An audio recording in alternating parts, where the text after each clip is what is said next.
Factoring एक agreement है जिसमें हम डेटर से कलेक्शन करने का काम किसी आउटसाइड एजेंसी को दे देते हैं। वो आउटसाइड एजेंसी हमसे कमीशन चार्ज करता है और डेटर से कलेक्शन करके हमको लाके पैसा देता है। फैक्टर का मतलब वो पर्सन जो कलेक्शन करने का काम करता है। फैक्टर कमीशन चार्ज करता है और फैक्टर अगर हमें एडवांस देता है तो वो उस एडवांस पर इंटरेस्ट भी चार्ज करता है। कॉस्ट ऑफ फैक्टरिंग हमें कैलकुलेट करनी होती है। कॉस्ट ऑफ फैक्टरिंग कैसे कैलकुलेट करते हैं? कॉस्ट ऑफ फैक्टरिंग, सबसे पहले तो कमीशन। फैक्टर हमसे क्या चार्ज करता है? कमीशन। कमीशन कैसे होगा, कैसे कैलकुलेट करेंगे? क्रेडिट सेल्स, जितनी आपने क्रेडिट सेल्स की है, क्योंकि कलेक्शन क्रेडिट सेल्स का ही होता है। अगर टोटल सेल्स दे रखी है और उसमें कुछ कैश और कुछ क्रेडिट है तो आपको यहाँ पर क्रेडिट सेल्स को ही कंसिडर करना है। Credit sales multiply by percentage of commission, वो जितना चार्ज करेगा। अगर आपको फैक्टर एडवांस देता है तो वो इंटरेस्ट ऑन एडवांस चार्ज करेगा। इंटरेस्ट ऑन एडवांस की कैलकुलेशन कैसे होती है? जो भी आपकी क्रेडिट सेल्स है उसका वो एक फिक्स परसेंटेज एडवांस, आप इसके लिए एडवांस का अमाउंट पहले वर्किंग नोट में निकाल सकते हो। फैक्टर आपको कितना एडवांस देता है? एडवांस, जो भी आपकी क्रेडिट सेल्स है उसमें से फैक्टर का कमीशन माइनस कर दो और फैक्टर अगर कुछ रिजर्व रखता है वो भी माइनस कर दो। जैसे क्वेश्चन में दिया हुआ होता है कि फैक्टर रिजर्व रखेगा 20%।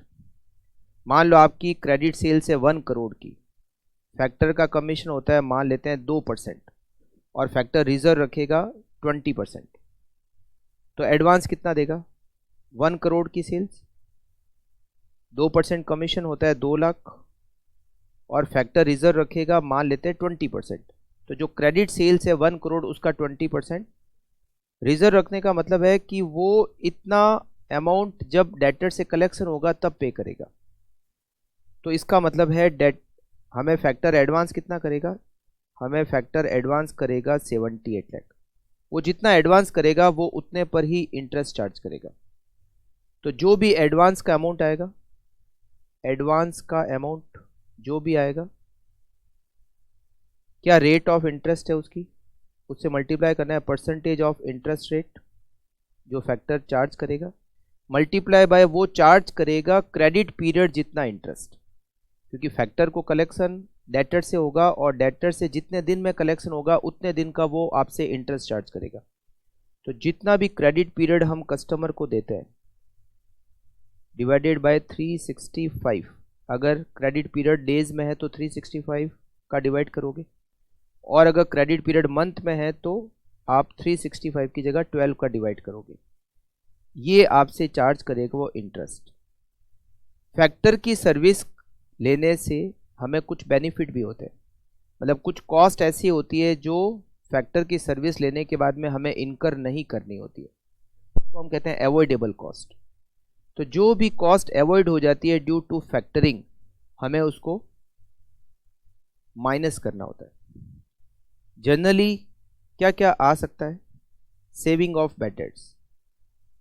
अगर फैक्टर बैड डेट्स की रिस्क लेता है तो हमारे बैड डेट्स का नुकसान अवॉइड हो जाएगा अगर हम फैक्टर की सर्विस लेते हैं तो सेविंग ऑफ बैड डेट्स आपको इसमें से माइनस करना होता है।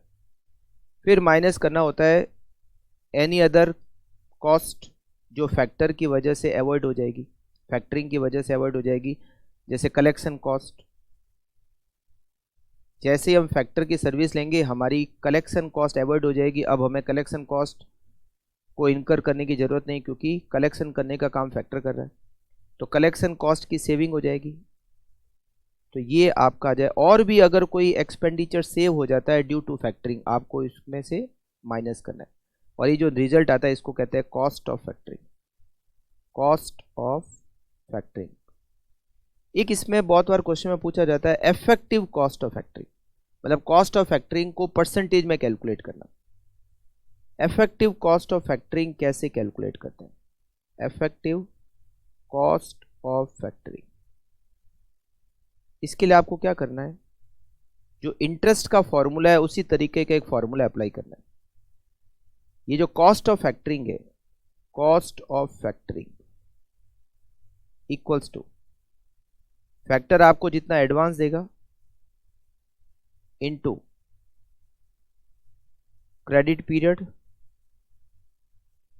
Divided by 365 into effective cost of factoring divided by 100। आपको क्या करना है, ये जो आपने कैलकुलेट किया कॉस्ट ऑफ फैक्टरिंग उसको यहां पुट करना है। एडवांस का अमाउंट जो आपने निकाला था, एडवांस का अमाउंट ये यहां लिखना है। क्रेडिट पीरियड जो आप कस्टमर को देते हो डिवाइड बाय 365 करोगे, और ये आप बैलेंसिंग फिगर निकालोगे। मतलब जो कॉस्ट ऑफ फैक्टरिंग है इन टर्म्स ऑफ परसेंटेज, जब आप कॉस्ट ऑफ फैक्टरिंग को परसेंटेज में कैलकुलेट करते हो तो उसको कहते हैं इफेक्टिव कॉस्ट ऑफ फैक्टरिंग। तो कॉस्ट ऑफ फैक्टरिंग ये जो है, ये कॉस्ट ऑफ फैक्टरिंग है वो यहाँ लिखोगे, एडवांस का अमाउंट लिखोगे, क्रेडिट पीरियड जो भी है वो यहाँ लिखोगे, और इफेक्टिव कॉस्ट ऑफ फैक्टरिंग को आप बैलेंसिंग फिगर कैलकुलेट करोगे। Cost of factoring in terms of percentage, उसको हम कहते हैं इफेक्टिव कॉस्ट ऑफ फैक्टरिंग।